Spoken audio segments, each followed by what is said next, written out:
Hello friends, दक्षिणा law academy में आपका स्वागत है। आज का हमारा टॉपिक है राष्ट्रपति। संविधान के आर्टिकल 52 से 62 तक जो राष्ट्रपति के बारे में है वो सब आर्टिकल हम आज लोग पढ़ेंगे। तो पहला आर्टिकल है आर्टिकल 52, अनुच्छेद 52, जो कहता है कि यूनियन का एक राष्ट्रपति होगा। आर्टिकल 53 ये कहता है कि यूनियन की जो एग्जीक्यूटिव पावर है वो राष्ट्रपति में निहित होगी।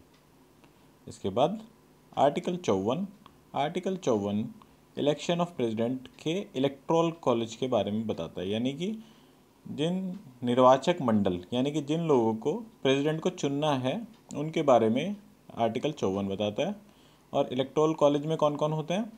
इलेक्टोरल कॉलेज में होते हैं MP of house of people and council of state, यानी कि लोकसभा और राज्यसभा के सदस्य। पर इसमें एक चीज़ ध्यान रखने वाली है, इसमें मनोनीत सदस्य नहीं होते हैं, ये आप ध्यान रखिएगा। उपराष्ट्रपति के चुनाव में मनोनीत सदस्य भी पार्ट करते हैं, पर राष्ट्रपति के चुनाव में मनोनीत सदस्य पार्टिसिपेट नहीं करते हैं।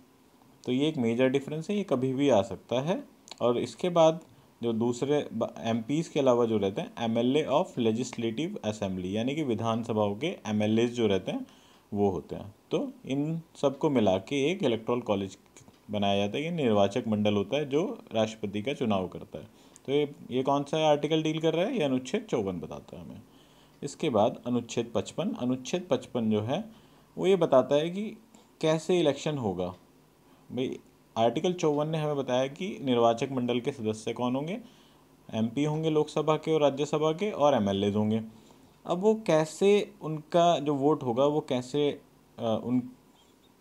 उसकी गणना कैसे होगी उसके बारे में बताया गया है आर्टिकल 55 में। आर्टिकल 55 में वोट ऑफ एमएलए की जो एक वोट की वैल्यू होती है वो उस राज्य के 1971 की जो जनसंख्या है उसको अगर हम एमएलए जितने हैं उस राज्य की विधानसभा में उससे भाग कर दें और 1000 से भाग कर दें तो जो वैल्यू आती है वो एक एमएलए की वैल्यू आती है।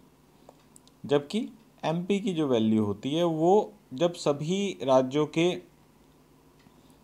जो एमएलएज होते हैं उनको जब जोड़ दिया जाता है, उनके मत का जो वैल्यू होता है उसको जब हम जोड़ देते हैं तो उस सभी राज्यों के एमएलएज की value divided by number of MPs.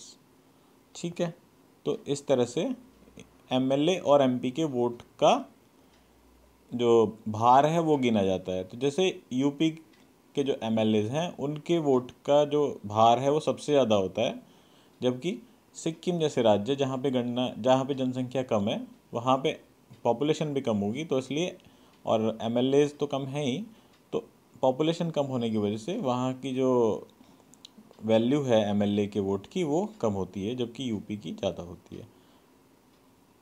अब इसके बाद आर्टिकल 56 बताता है term of office of president, यानी कि प्रेसिडेंट का टर्म कितना होगा। जैसे कि सबको पता है 5 साल होता है। आर्टिकल 57 बताता है एलिजिबिलिटी फॉर री इलेक्शन, कि कोई भी राष्ट्रपति दोबारा से री इलेक्ट हो सकता है अगर संविधान में कोई अदरवाइज कोई प्रावधान नहीं किया गया। जैसे अभी हमारे संविधान में ऐसा कोई प्रावधान नहीं है कि राष्ट्रपति का चुनाव कोई आदमी कितनी बार लड़ सकता है। एक व्यक्ति हमेशा 3 बार 4 बार भी राष्ट्रपति बन सकता है, provided he is always alive. पर कुछ विदेशों में जैसे राष्ट्रपति के री इलेक्शन पे बैंड है कि 2 बार के बाद वो दोबारा से री इलेक्ट नहीं हो सकता, तो हमारे संविधान में ऐसा कुछ नहीं है। जैसे कि हमारे जो प्रथम राष्ट्रपति थे वो तीसरी बार भी निर्वाचित हुए थे।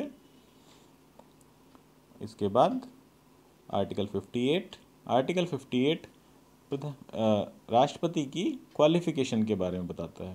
तो राष्ट्रपति की क्वालिफ़िकेशन क्या होनी चाहिए जिससे कि वो राष्ट्रपति का चुनाव लड़े, तो वो उसमें है he should be a citizen of India. ये तो सभी राष्ट्रपति, प्रधानमंत्री और जितने भी पोस्ट हैं उनके लिए एक बेसिक क्वालिफ़िकेशन है। Has completed the age of 35 years, 35 साल उसने एज पूरी कर ली हो, और is qualified for election as a member of house of the people, यानी कि लोकसभा के मेंबर के रूप में जो क्वालिफिकेशन है, जो अर्हता चाहिए लोकसभा का इलेक्शन लड़ने के लिए वो होनी चाहिए। जबकि उपराष्ट्रपति के लिए कौन सी होती है? उपराष्ट्रपति के लिए राज्यसभा की एमपी का इलेक्शन लड़ने के लिए जो क्वालिफिकेशन होती हैं वो चाहिए होती हैं, जबकि राष्ट्रपति के चुनाव में लोकसभा के एमपी बनने के लिए क्वालिफिकेशन जो चाहिए वो मिनिमम उसको पूरी करनी चाहिए। तो ये 3 होने चाहिए। इसके बाद आर्टिकल 59 बताता है कंडीशन ऑफ प्रेसिडेंट ऑफिस। इसमें मेन है कि इसमें बताया गया है कि प्रेसिडेंट लोकसभा या राज्यसभा किसी का भी सदस्य नहीं हो सकता। और दूसरी कंडीशन इसमें दी हुई है, बहुत इंपॉर्टेंट है, ऑफिस ऑफ प्रॉफिट। वो ऑफिस ऑफ प्रॉफिट के यानी कि लाभ के पद पर नहीं हो सकता है। और तीसरा इसमें बताया गया है कि प्रेसिडेंट का जो ऑफिस होगा उसमें क्या क्या उसको सुविधाएं वगैरह दी जाएंगी। तो ये आर्टिकल 59 में बताया गया है।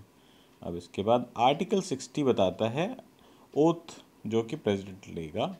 आर्टिकल 61 इम्पीचमेंट यानी कि महाभियोग के प्रोसेस के बारे में बताता है प्रेसिडेंट के, कि अगर प्रेसिडेंट को हटाना है तो आप कैसे हटाएंगे।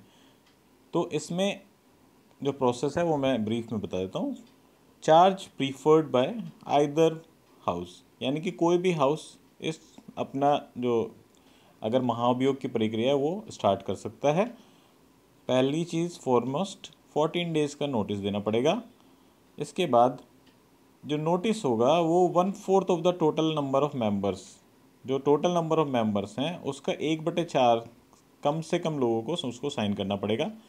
और इसके बाद रिजोल्यूशन को जो पास करना पड़ेगा वो उस हाउस के 2/3 लोगों को पास करना पड़ेगा। 2/3 मेजोरिटी से पास करना पड़ेगा रिजोल्यूशन को। इसके बाद ये जब रिजोल्यूशन एक हाउस से पास हो जाएगा तो ये दूसरे हाउस भेजा जाएगा। यानी कि जैसे कि राज्यसभा ने अगर चार्ज प्रीफर्ड किया तो लोकसभा में भेजा जाएगा। 2/3 मेजोरिटी से पास होने के बाद लोकसभा में जाएगा तो लोकसभा यानी कि other house shall investigate the charge. जो चार्ज फ्रेम हुए हैं राज्यसभा में वो लोकसभा इन्वेस्टिगेट करेगी। इसके बाद एक resolution not less than 2/3 of the total membership of the investigating house by which the charge has been investigated, यानी कि इन्वेस्टिगेटिंग हाउस के भी 2/3 बहुमत से इसको पास करना पड़ेगा, तब जाके आप राष्ट्रपति को इम्पीच कर सकते हैं। और जिस डेट में ये रेजोल्यूशन पास होता है उस डेट से राष्ट्रपति को उसके पद से पदच्युत समझा जाता है।